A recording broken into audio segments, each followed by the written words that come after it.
Hey, this is Joe from Home Studio Corner. There's a mistake people make when it comes to using plugins.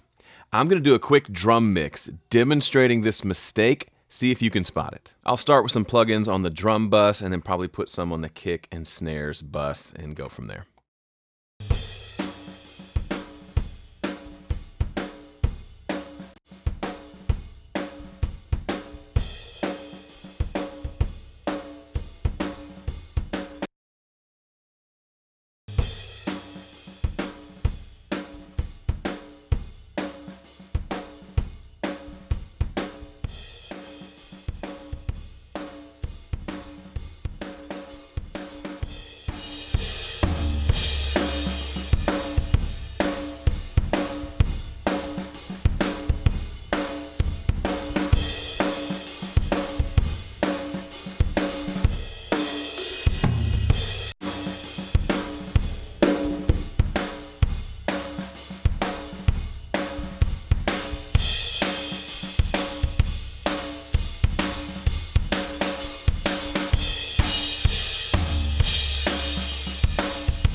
Did you catch it?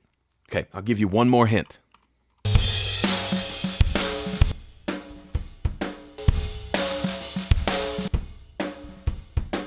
And no, the answer isn't overcompression. Yes, I overdid it with the compressor. That's actually not the big mistake. Sometimes compressing heavily can be a really cool thing in a mix. That's not what I'm talking about. The problem here is when I turn on these plugins, the overall volume of the tracks gets a lot louder. Which leads me to the title of this video, the number one rule for plugins. And here it is. It's really simple. Level match. Whenever you use a plugin on a track, make sure that what you've done to the plugin does not add a bunch of volume or take away a bunch of volume. In other words, make sure the volume of that track is the same with or without the plugin. Now, I know if you use plugins like distortion or compressors, those are going to affect the perceived volume, right? A compressor will likely make the quieter things a little bit louder, the louder things a little bit quieter. But what a lot of people will do is what I did here, just on our drum bus. Listen to how much volume we've added with the compressor. That's not helpful.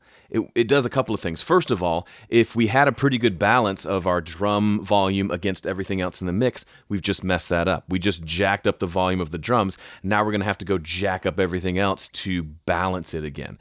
That's fighting against ourselves. Secondly, it gets us a lot closer to clipping, which is always bad. If we're always turning things up, we're going to have to always find another way to turn things down so that we don't clip our main output. That's no good. And thirdly, we can't really tell if we've helped things with the compressor because the before and after volumes are so different. When I compare these two, the after, the one with the compression, is a lot louder. And the way our brains are wired, we tend to think it sounds better when it's louder, when in fact it might not actually be better.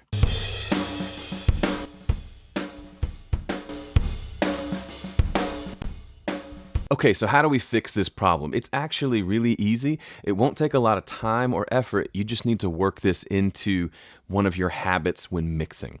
So every plugin that you use, not every, but most of them will have some sort of volume for adjusting the output volume of that plugin. So this compressor in Studio One, for example, has a makeup gain knob, which means if we take any volume away during the plugin process, during the compression process, we can add it back in with the makeup gain.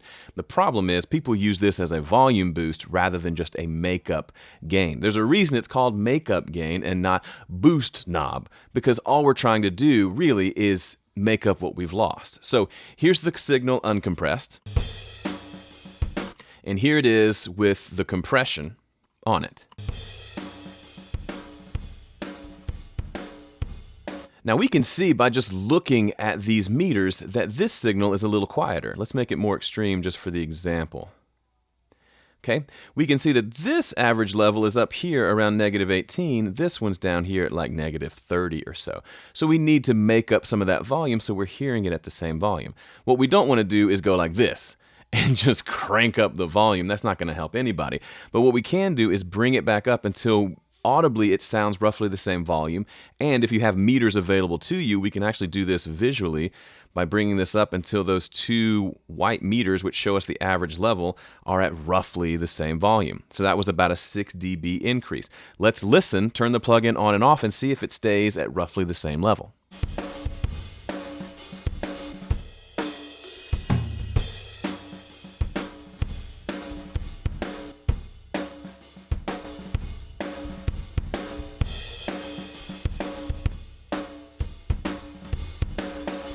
Now, it sounds wildly different, and there are different imbalances within the tracks themselves, right? We hear more room, we hear more resonance, all of that, but the overall level of the kick and the snare is roughly the same. Now, don't take this too far and get super surgical with this, where you are trying to make the perfect balance. It's really just a do-it-by-ear thing and get it close.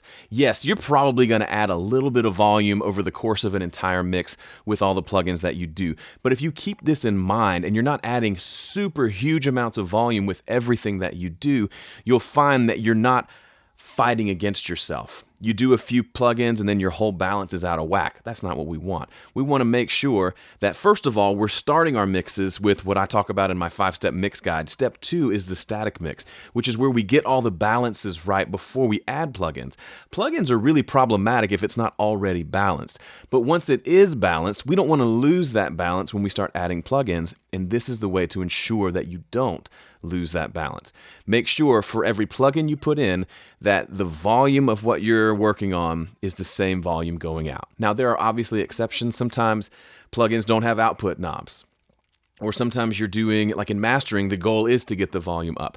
But in general, when we're talking about mixing and putting plugins on tracks, we're generally talking about, for the most part, making sure that our plugins don't mess up our gain staging. We had a good level, let's keep it at that level. Whether we have one plugin, no plugins, or 10 plugins, let's make sure that that same volume is maintained throughout. All right, that's it for this video. I just mentioned my 5-step mixing guide. I have a brand new, updated, improved version that's ready for you. Head over to 5stepmix.com, enter your email address to download it now. Thanks for watching. See you in the next one.